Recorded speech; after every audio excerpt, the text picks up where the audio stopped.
जिसको लेकर लगातार धरना चल रहा है और कल का जो जिला मुख्यालय पर घेराव का ऐलान किया गया है, क्या रणनीति रहेगी, क्योंकि सरकार ने अभी तक एक ही मांग पर विचार विमर्श भी नहीं किया है। देखिए, आज 12 दिन से लगातार यहाँ धरने पर बैठे हैं और सरकार की तरफ से कोई जवाब नहीं आने से आहत होकर हमने अलग अलग लोकतांत्रिक तरीक़ों से विरोध प्रदर्शन किए। आपने देखा ही होगा, अलग अलग नए दिन नए रूप के अंदर प्रदर्शन के साथ में ज्ञापन दिए, लेकिन अभी तक सरकार के कान पर जूं तक नहीं रेंगी है और सरकार के चुने हुए जनप्रतिनिधियों की ही सरकार नहीं सुन रही है।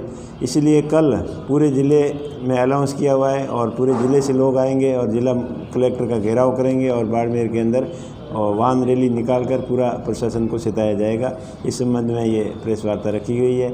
आप मीडिया के माध्यम से ये अपील कर रहे हैं सभी लोगों से जो अभी घर आए हुए हैं दीपावली के मौके पर। इतने दिन दीपावली के अंदर भी व्यस्त थे, खेतों के अंदर व्यस्त थे, अब थोड़े से फ्री हुए हैं, तो सब लोगों से अपील करता हूं कि आप ज़्यादा से ज़्यादा संख्या में बाड़मेर पहुँचें और कलेक्टर का घेराव कर सरकार के ऊपर दबाव बनाएं, क्योंकि बजरी हमारा हक है और ये जो सरकार मनमानी करके लूट रही है, ये लूट जनता बर्दाश्त करने वाली नहीं है। ये तो आम आदमी की ज़रूरत है, हर किसी को आज बजरी चाहिए, उसके बिना कंस्ट्रक्शन का काम सबके अधूरे पड़े हैं, इंदिरा आवास PM आवास अधूरे पड़े हैं, नरेगा के टाँके अधूरे पड़े हैं, स्कूलों के काम, रमसा के काम, PWD PSD सारे काम प्रभावित हो रहे हैं और लोग उसके अलावा जो अपना घर बना रहे हैं वो बजरी के लिए तराई तराई हो रखे हैं। इसलिए अब सब लोगों से अपील है कि आप बाड़मेर ज़्यादा से ज़्यादा संख्या में पहुंचकर कलेक्टर का घेराव करें और सरकार के ऊपर दबाव बनाएं। जिस तरीके से सरकार के जनप्रतिनिधि चुने हुए, जैसे कांग्रेस के जिला प्रमुख साहब हैं, उन्होंने भी कल बाड़मेर में प्रेस कॉन्फ्रेंस करके सरकार के खिलाफ धरना देने का अनाउंस किया। ये इतिहास में ऐसा पहली बार हो रहा है जो चुने हुए सरकार के प्रतिनिधियों को सरकार के खिलाफ धरना देना पड़ रहा है, क्योंकि सरकार एकदम निरंकुश हो रखी है, तानाशाही शासन है, एकदम हिटलरशाही रवैया है, वो किसी का सुन नहीं रहे हैं। और उन सरकार को ये लग गया है, गहलोत सरकार को, कि अभी आखिर साल है और इसमें अब जाने वाले हैं, दोबारा तो आने का कोई चांस ही नहीं बन रहा। इसलिए किस तरीके से जनता को ज़्यादा से ज़्यादा लूटा जाए, उस लूट के अंदर लगे हुए हैं। तो ये लूट है, ये तानाशाही रवैया है, गुंडा राज है, या कानून व्यवस्था की कोई नाम व निशान नहीं है। या बाहर से ला के गुंडे छोड़ दिए, 150-200 गुंडे जो राजस्थान के आउट स्टेट और बाड़मेर से दूसरे ज़िलों के लोग यहाँ लाए, लोगों को यहाँ दहशत फैलाने, लोगों के अंदर दहशत फैलाने के लिए छोड़ रखा है। तो ये जनता कतई बर्दाश्त नहीं करेगी। ये सरकार का हिटलरशाही और तानाशाहीपूर्ण रवैये से जनता परेशान हो चुकी है। आम आदमी अब परेशान हो चुका है। अब घर घर ढाणी ढाणी तक एक ही आवाज़ पहुँची है कि रालोपा ने जो ये जागृति अभियान चलाया कि बजरी के खिलाफ धरने पे बैठे हैं, उसके बाद में हर गांव हर ढाणी तक लोगों ने सरकार के चुने हुए प्रतिनिधियों, जनप्रतिनिधियों सब पर प्रेशर बनाया।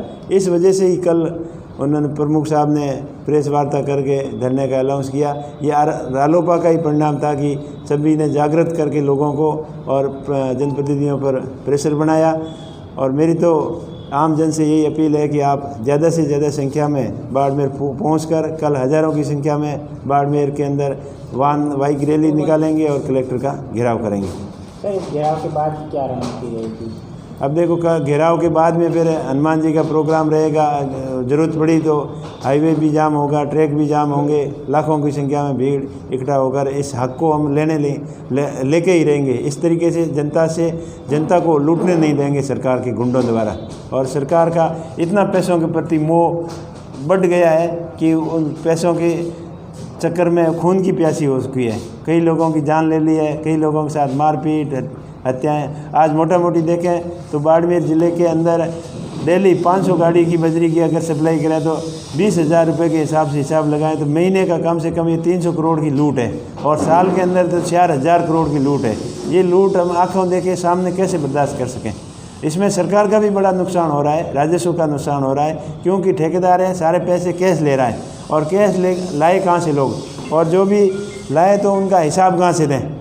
तो ये पूरा अवैध लूट है। इसमें GST की चोरी हो रही है, इनकम टैक्स की चोरी हो रही है और पूरा ब्लैक मनी इकट्ठा करके इस चक्कर में तो मैं तो अपील करता हूँ केंद्रीय एजेंसियों से, ED CBI वगैरह, उनको भी इसमें हस्तक्षेप करके जांच करनी चाहिए कि इतने आखिर पैसे, कैश के पैसे इसके पास कहाँ जा रहे हैं और किस किस को बांट हिस्से में आ रहे हैं। हमें तो ऐसा लग रहा है कि इसमें इतने पैसे एक आदमी हजम नहीं कर सकता, कि इतना डाइजेशन आदमी का, एक अकेले आदमी का हो नहीं सकता।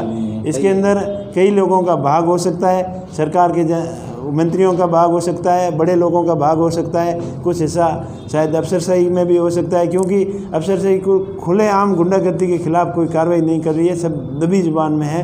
तो ये जो अन्याय है ये जनता सहन करेगी नहीं, और जनता को जागरूक करके हम ये हक लड़ के लेंगे।